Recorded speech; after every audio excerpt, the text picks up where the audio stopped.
Hey fellas, this is Jared.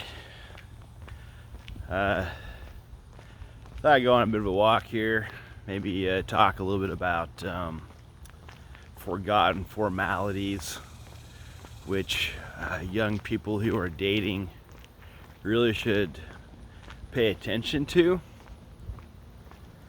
But first, just a little catch up where I'm at. My family and I just got back from our vacation night before last. We rolled in about 1 a.m., which was not what we were planning. We had a little car trouble in Laramie, Wyoming. Pulled into the gas station, got out, heard a hissing noise, and the left rear tire had a nail in it. So, short story, it was lucky we were at a gas station. There was still air in the tire, so I hopped back in the van, pulled around to where there was an air pump. Got the spare battery out. As a spare, as it happens, I had previously arranged. I had a fully built regular tire up underneath the van, so I got the tire out, jacked up the van, put the other tire on, put some more air in it.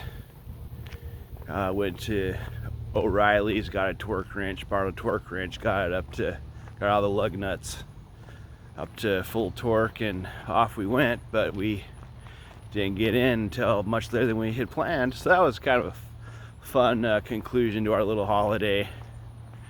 I've been kind of a mess ever since. Got on the scale this morning after a short little haircut and found I had shot up 13 pounds, which I wasn't very happy about. So anyway, here we are. But it was last night I had a little bit of excitement. My 15-year-old daughter had decided that she was going to go hang out at a friend's house, right? Friend's house. Another guy friend who they're just bros, right? Well, I'm sure maybe she feels that way, but he probably definitely doesn't. But we had to go and get her over at this house, kind of south of here out in the country, and couldn't find them. Looked all over, turns out they were on the roof. And we were calling, no one answered. We finally got them to respond, come down off the roof. And I had them come over to where I could talk to them, and I hate to say it, but I went a little bit colonel on those two. Asked them what they were up to. Their answer didn't really make sense, so I challenged the truthfulness of the account. Told the young man that I wasn't terribly impressed and kind of sent him packing. And I felt kind of bad about that. I was probably a little bit too hard on him. For some reason, young people just don't seem to like me. I mean, I think my own kids like me. We play, we have lots of good times, but everyone seems to be kind of intimidated and scared by me, which I really don't understand. Kind of a mystery to me. But I got some advice for young people who are dating or interacting with the opposite sex. First of all, for young men, I don't care if it's a date or if you're just hanging out with friends that happen to be girls. There's a few things that you really should understand. First of all, you're supposed to be the man. Being the man means that you're stronger, faster, and you have a responsibility for the safety of those you're with, which means you're responsible for them, which means you're in charge. And so if you're gonna go pick up a girl at her house and take her somewhere, you need to understand that it's your responsibility to be responsible, to protect, to be in charge, to look after the safety of those you're with. And when you pick up a young lady and go somewhere, it's not unlike checking out a book from the library. You should talk to the librarian and make sure that everyone understands the rules and conditions for this transaction. It should be understood where you're going, what you're doing, when you're going to be back. To me, that just seems, pretty natural and reasonable. And so, that being understood, it would probably be a really good idea to talk to the parents, if possible, both of them. Shake their hand, introduce yourself, and talk about this in a responsible, dignified manner. That would be a good idea. It seems like a lot of young people these days think that they just take all this stuff for granted. They think they can do pretty much whatever they want. They're not accountable to anybody. But as this young man ruefully figured out last night, this pretty young lady has a mama bear and a papa bear that late in the evening, when they grow concerned and worried, get kind of grouchy. And so, he basically apologized, tucked tail, and made himself scarce pretty quick after our little conversation. And so that brings me to another topic, and that is of building rapport. I don't care who your friends are, but especially if your friend is a member of the opposite sex, it would be a really good idea to go out of your way, introduce you to the parents, introduce yourself to the parents, maybe get to know them a little bit, build a rapport. In case you don't know what rapport means, it means you're going to build a relationship of trust. You're going to learn something about them. They're going to learn something about you. You're going to talk about what's important to you. You're going to talk about, whatever it takes to build that rapport, to build that relationship of trust.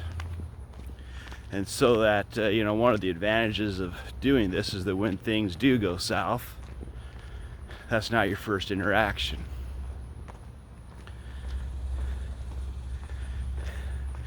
It's honestly, part of what happened last night was the tail end of several frustrating experiences I've had over the last few years, where my kids' friends come over, they say nothing to me, pretend I don't exist. Their heads are buried in their electronic device, and they just don't know how to talk to anybody or have a relationship with anybody that matters. That's not a good thing. I recommend to anybody, to everybody, to first of all, do your best to be a good person, to do good things, to do that which is best. And then, as you go through life, seek to build relationships of trust with everybody you can. As you get that money in the bank, as you earn trust with others, you're going to have clout. You're going to have their ear. You're going to have their sympathy. You're going to have their support. Which brings me to another topic. People like to invest in success. That's a hugely, hugely, hugely important concept to understand. People like to invest in success. When a young man comes knocking at my door and wants to take one of my daughters out on a date, or go to a party or whatever it is, I really want to see that man as an outstanding, responsible, strong, virtuous, righteous young man. Because frankly, I'm investing in that man. I'm allowing my daughter to spend time with him, and that's a concern. So understanding that people want to invest in success, be a successful person. If you want support and sympathy and encouragement and help from other people, do all you can to be a successful person, to be an outstanding human being. And let it be known. Let your light shine. Talk about what you've done, what you're doing, what you plan to do. Maybe, in a sense, display your portfolio. As you do that, people will like you, they'll trust you, they'll invest in you. And so there's a lot of lessons there for relationships, for education, for business, for family matters, especially if you're wanting to attract the best husband or wife you possibly can. Be a success. Invest in success. And make sure that people who invest in you understand that they're investing in success.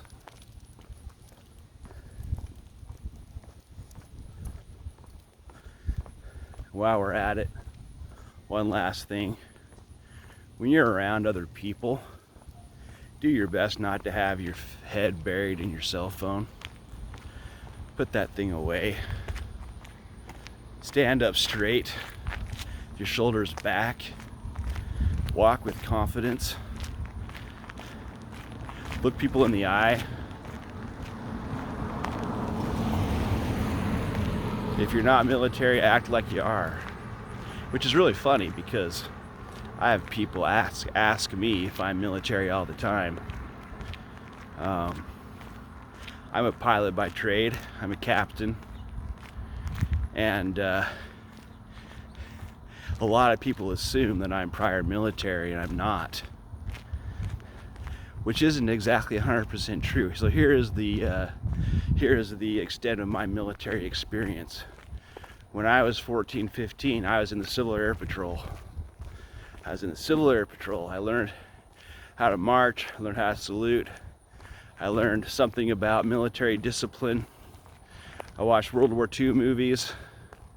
I liked the movie 12 O'Clock High. And I really admired a lot of the good things that are had and learned and done by people in the military, by a few people in the military. And so I actually have made a conscious effort to incorporate some of those virtues into my life. When I taught at flight safety, I often had military guys in my classes. And I thought it was kind of funny because I get high-ranking military officers in there. And I found that the best way to get their respect was to basically go colonel on them. Act like I was some kind of military hotshot for a little bit. And be really hard-nosed. And kind of tell them off a little bit. It was hilarious, it worked. I kind of enjoyed it. Like Lawrence of Arabia, I'm a shameless exhibitionist. I enjoy putting on an act. I think it's hilarious. It's hilarious how much people will judge you by how you look, how you bear yourself up, the vocabulary you use, the comments you make. People will judge you by very, very little. So that all comes back to this whole idea of building relationships, introducing you to people that matter, building rapport, building relationships of trust, and then doing your best to become a success yourself. because the best way to become a success is to have others who are already successful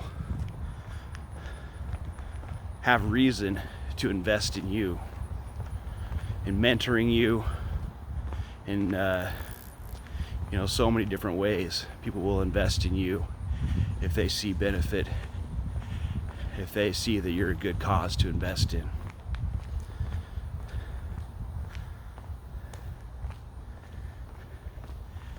As I've traveled this last month on this supposed vacation, which I really worked my butt off on, I've had a lot of conversations, and I keep on coming back to the same principle of what does it mean to be good? What does it mean to do good? And I repeat this again and again and again. To be good, to do good, is to do that which is best. That which has the best value, the best benefit, the best outcome. That's my mantra. If you look at life through that lens of doing what's best in honesty, virtue, and integrity, you really can't go wrong. Virtue, honesty, integrity, humility, strength. Doing best to love others as God loves us, which is really a loaded statement. I thought that what I said to that young man last night was an act of love, and I still do. I doubt he feels that way, but that's how I felt about it and still feel about it. And that's why I'm making this video, is I care about others, and I want as many people as I can reach to learn these lessons that have taken me a lifetime to learn. Very, very simple lessons. But it's not a secret. It's not a secret. Well, I'm going to sign off. Wish me luck.